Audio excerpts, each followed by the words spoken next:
Some of the things that we're seeing in the market at Frost & Sullivan, not only in EMEA but also globally, is the need for the ability to have technology that detects advanced persistent threats.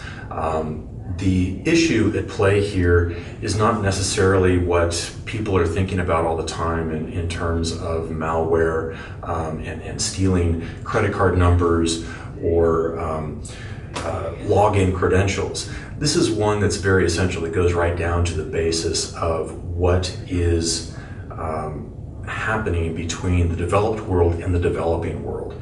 We have intellectual property that is at stake. We have our economic security that's at stake. And this is something that a lot of organizations in large enterprise, particularly in financial services, already understand.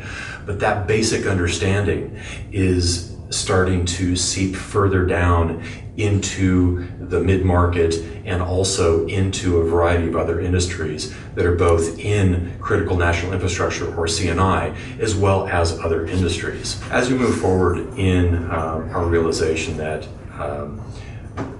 better security is something that is actually going to be protecting our economic well-being in a variety of developed countries around the world, there's going to be more and more emphasis on the need for security that goes well beyond what we've seen in the past, which is this over-reliance on AV or antivirus.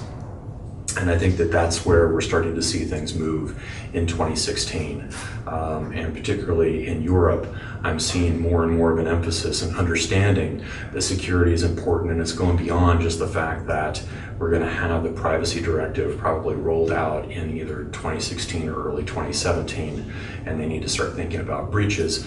It's going along the lines of, in my particular area of Europe, in DACH, where you have had proven espionage for hire campaigns using Trojans to steal intellectual property from the mid-market in that part of Europe and then transfer it to other places in the world, where obviously the need is being brought back to Europe so that they can then compete against the companies that came up with that IP right here in this marketplace. And so that's where we see things going, and that's why we're having more and more of an emphasis, more realization in companies across the spectrum of industries, as well as from mid-market up to large enterprise, that we need to start taking security more seriously.